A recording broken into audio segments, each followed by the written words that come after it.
and welcome. You're watching NewsX with me, Devika Chopra.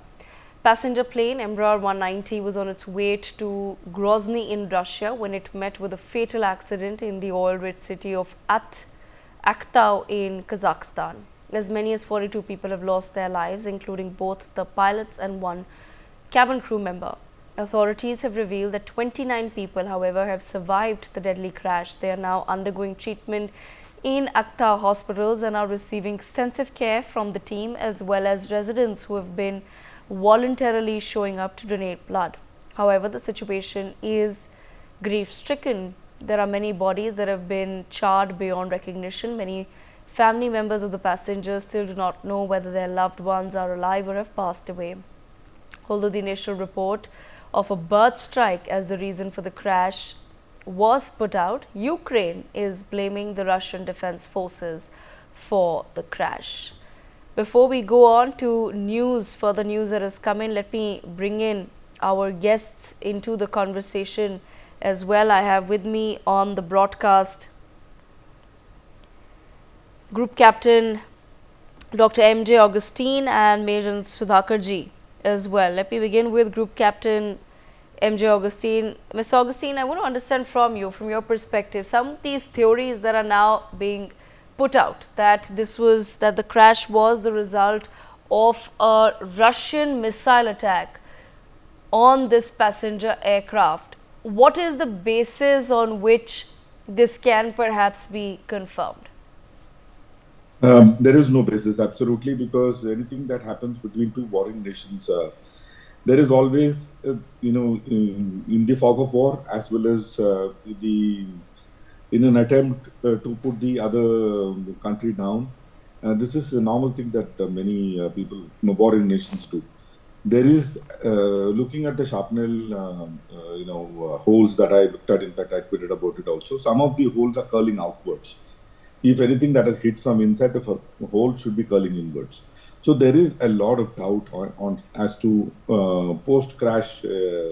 I'm a trained accident investigator, and I'm also I fly big jets. So with that as a background, I say this with all humility and with all information that is available at hand. Also, if you notice, the Flight Radar 24 had put out a tweet saying they were under immense GPS jamming and spoofing condition. So I had a look at the flight path of this particular aeroplane till the time the flight path was available in the open domain. There is a huge amount of lateral and vertical deviation of this particular flight, and that does not happen when you travel from A to B in an airline. You follow something like a highway. I mean, you don't even deviate a kilometer left or right, or 30 feet up or down. So that is a kind of stringency with which you follow something. We call it the PDR, a predetermined route. Whereas this aeroplane was all over the place and clearly indicative of the fact that it was under some kind of a GPS jamming or spoofing, which is happening in most of this part of the world as well as in the Middle East now. Well, recently, in the Middle East, I too face some problems like this. So did this lead to low fuel condition at Grozny? Because from Grozny, he had to divert to this place where the accident happened. But that is when things started going awry. Also, looking at the flight path itself, if you carefully look at it, the aeroplane goes up and then down, is clearly indicative of the fact that the pilot somehow had lost the pitch control. So he was now trying to maneuver the aeroplane with something called the trimmable horizontal stabilizer. The entire tail moves with the wheel. Flying with the trimmable horizontal stabilizer with the wheel is very, very difficult. In fact, it is next to impossible. It is given as an option that you can exercise till you Yes. sort of understand the problem and solve it. It was very, very unfortunate that this thing happened. Whether it was due to a missile attack or a bird hit or internal implosion or explosion is too early to say. Though Right. I'm very confident of my analysis till date. But in this particular case, I'm not sticking my neck out. to say this is missile hit. Over to you. Okay, Mr. Augustine, I will come back to you. We have some more news coming in that I will take with my colleague Brian Thomas. Russia-bound Azerbaijan plane Embraer 190 has claimed the lives of 42 people, including 3 members. Authorities have now disseminated a list of 25 passengers who have been killed in the fatal crash. We're also learning that the Consulate General in Aktau has revealed that some bodies have been charred beyond recognition. Okay, Brian, take our viewers through these updates that have now come in. We're learning that some of the passengers who have been killed in the crash, their information has now been disseminated, at least 25 passengers, but the Consulate General in Aktau says that some bodies have been charred beyond recognition. Well, Devika, definitely now, very importantly, a tragedy has happened.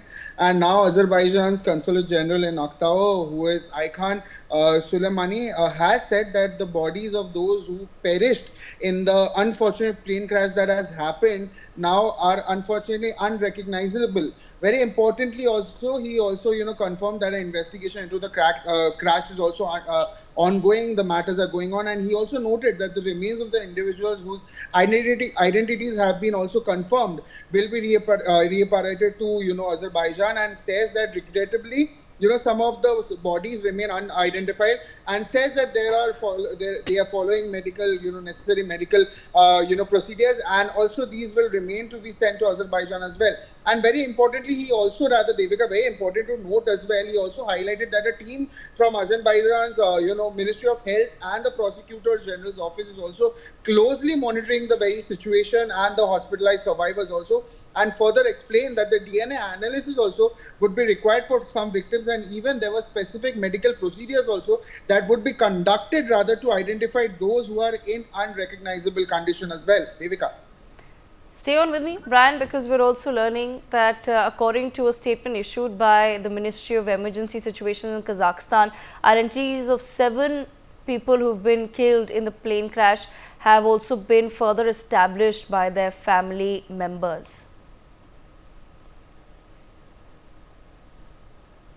Well, Devika, definitely there's even in Azerbaijan, if you talk about Azerbaijan, they observed a nationwide, day of mourning also that happened today of the victims of the Azerbaijan's, airline crash also that claimed the lives of 38 lives, and also which left 29 survivors also injured.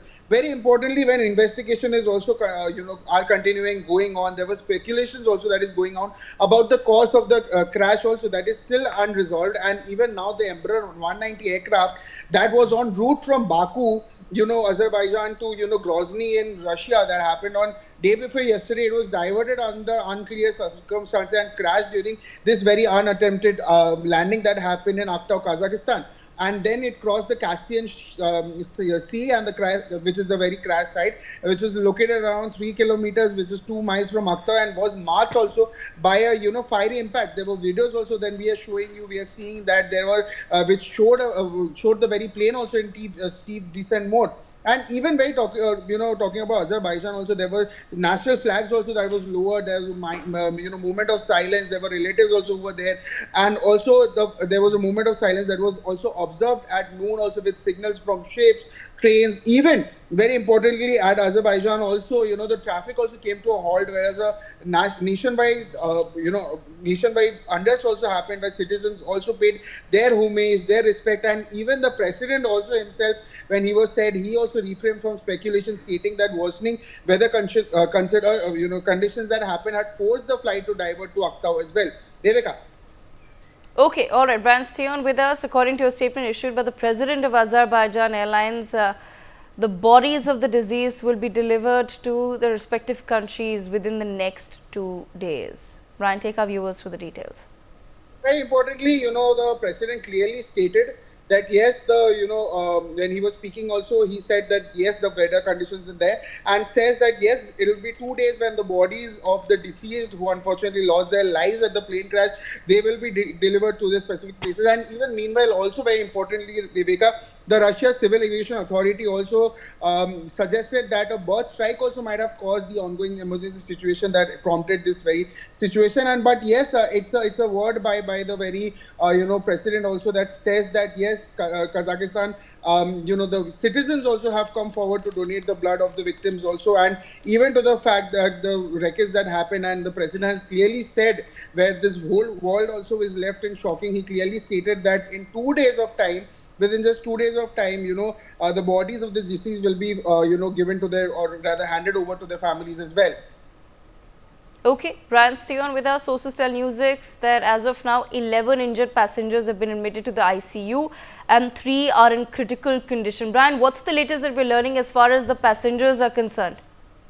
Very importantly, as of now, there were 11 people who have, who are there. But yes, the loss of lives, or the result of lives, are still in a very poignant situation. It's still increasing, where even the representatives also of the Kazakh Ministry of Emergencies, the healthcare, the Civil Aviation Committee, they have all said, and they are even taking all necessary steps also to manage the emergency situation that happened.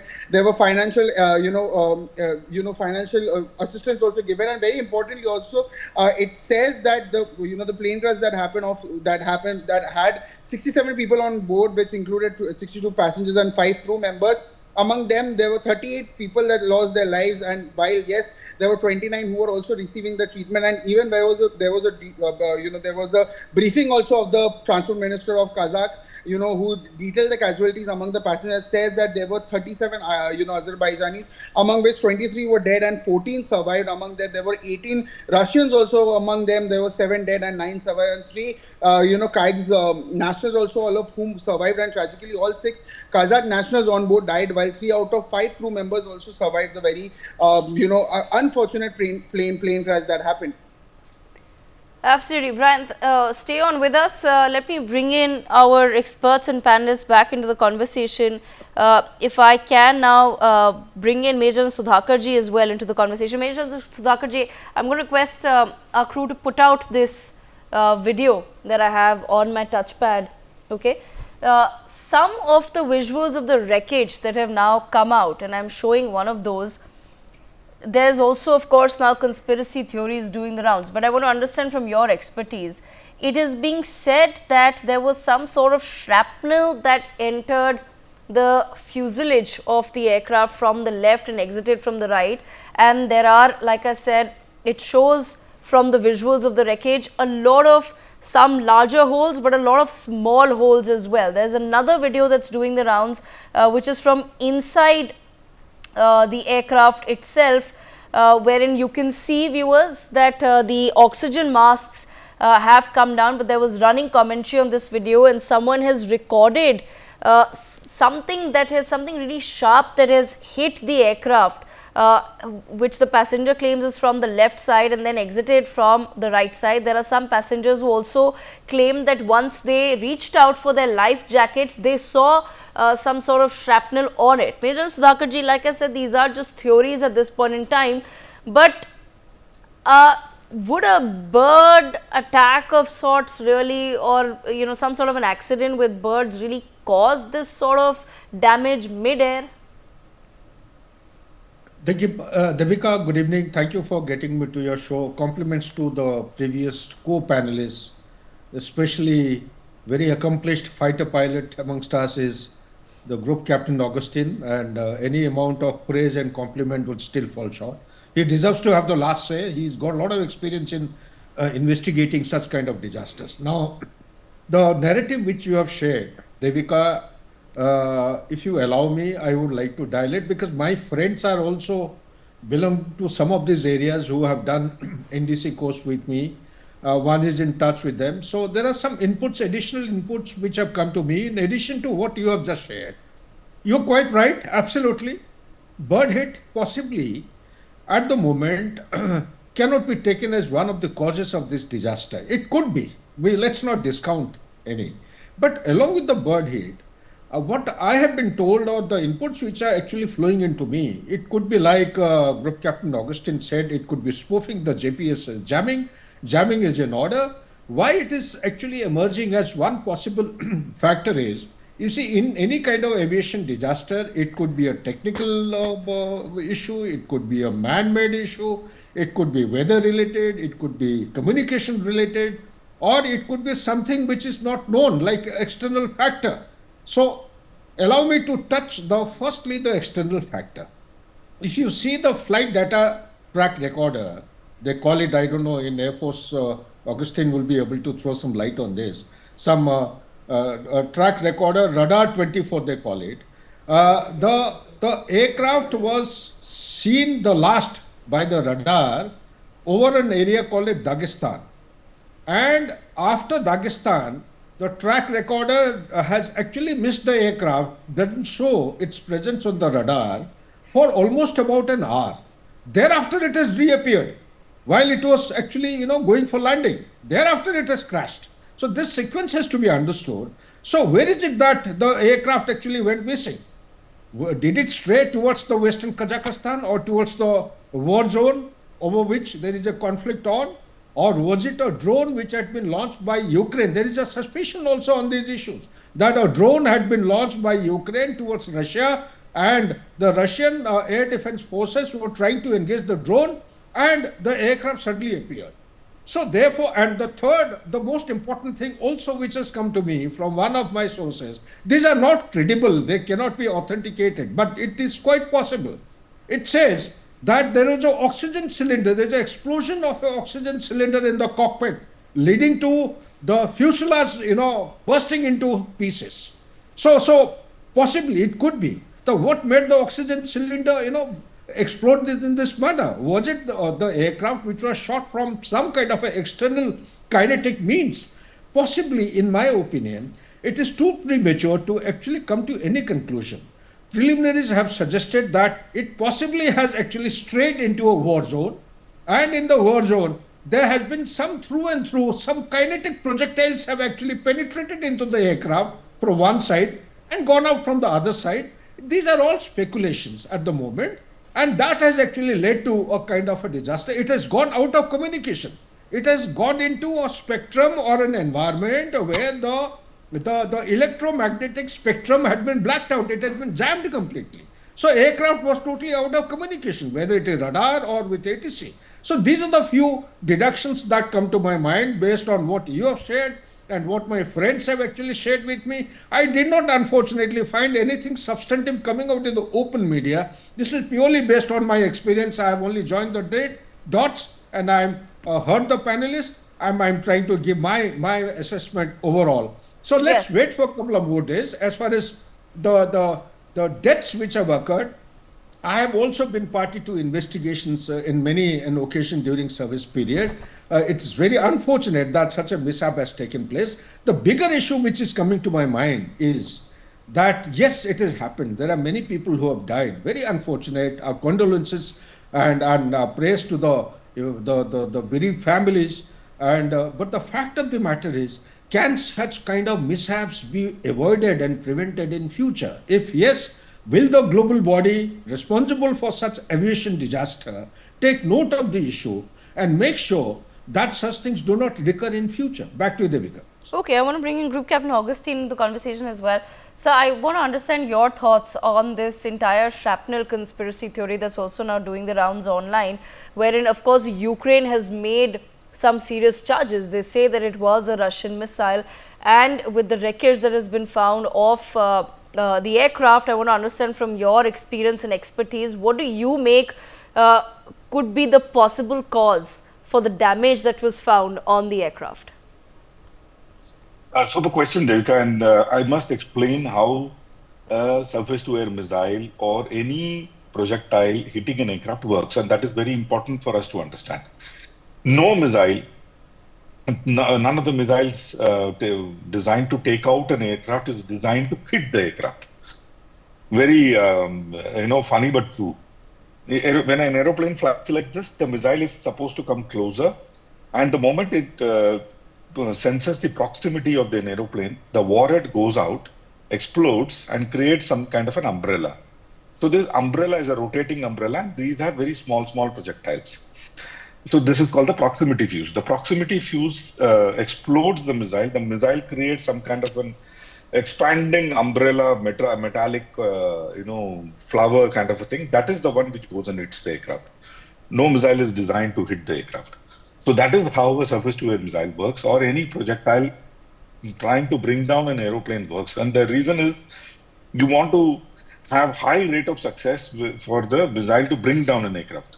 The aeroplane, the missiles are designed to bring down an aircraft, and if it cannot score a direct hit, then the missile is waste, which is why this design is.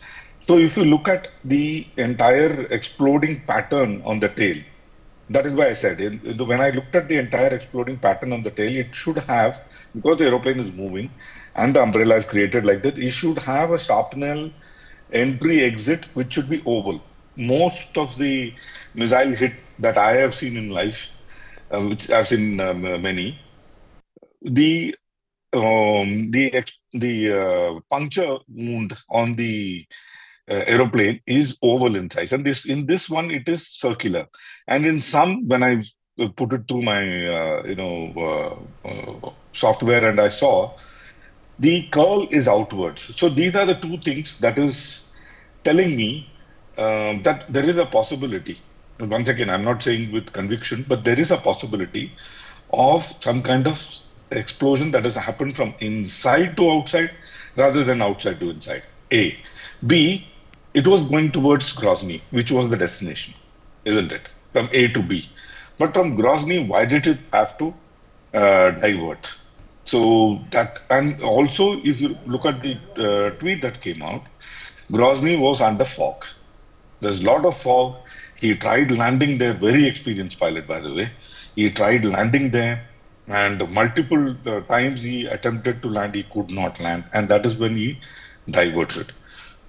So if that is the case, how is it mathematically we can link that a diverting aeroplane gets hit by a missile, and with a pattern which I've just explained, which is different from what we normally see. Absolutely. These are a few questions that is coming up in my mind, Devika. And I would like, Sir said, and thanks to him, done many investigations in life, some fatal investigations. So being a trained air accident investigator, these are few red flags that is cropping up.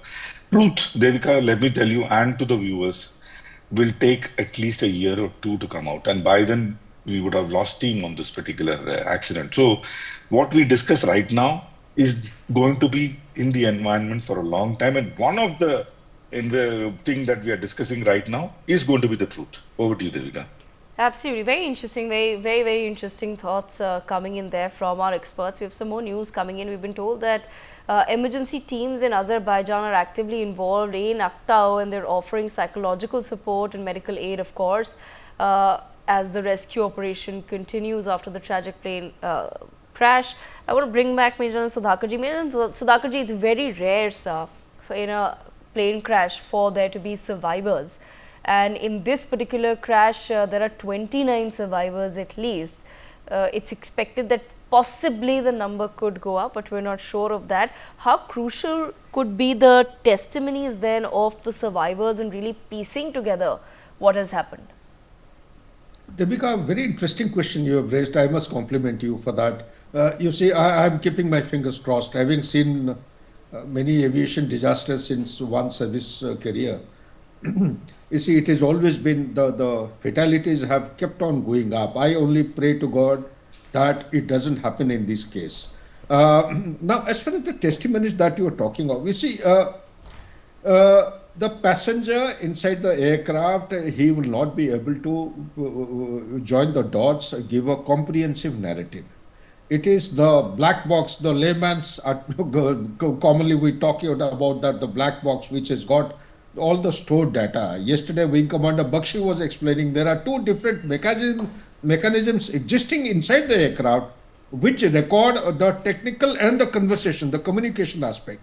All these details and the track recorder, of course, the data have to be taken into consideration. Like Augustine has brought out, we'll be very happy and lucky to have the final investigation report coming out in a year's time. There are aviation disasters which have taken more than 1 year, 2 years. Look at General Bipin Rawat's helicopter. It has taken so much time. finally it has come out that it was not a technical error, it was the human error. So therefore, to come to a pinpointed outcome of the result will be too premature at the moment. Let's keep our mind open and let's pray to God that more number of people survive from this kind of a disaster which has taken place. And finally, what Augustine said is, I tend to agree with him, that the kudos to the pilot. It is this man because of whom some lives are still surviving. He has made an all-out effort. You can make out, you can write his personality card out of this. He has made a very serious endeavor to land at Grozny.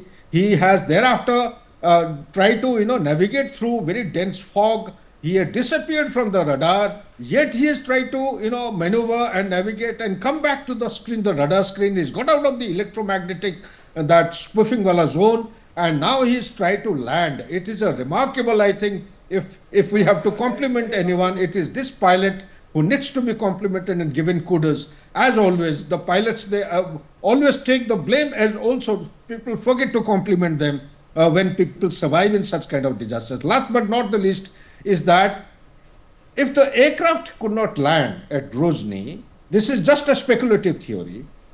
If he did make an attempt to actually go out of that area and make a safe landing, that track record of disappearance of 1 hour, actually if we can put our finger on this particular data, it will give us volumes of information, and I am sure the investigative agency, the preliminary part of which has already commenced, will factor in this particular aspect and come to a final conclusion. Thank you so much, Devika. Back to you. Absolutely. I thank both of our guests for joining us on the broadcast to take us to their very important perspective on what's happened. Meanwhile, some more news coming in. We're learning that the Senate of the Parliament of Kazakhstan has issued a statement on the investigation. They've stated, and I'm quoting here, representatives of the relevant structures of Kazakhstan, Azerbaijan and Russia have been involved, and our specialists are now working together with representatives of these countries. Photographs, videos and other evidence is currently being collected and investigated. Meanwhile, in other news, people have gathered at the Heydar Aliyev International Airport in Baku to honor the plane crash victims of Aktau. These are the latest news pieces that have come in. On that note, viewers, we sip into a very quick break.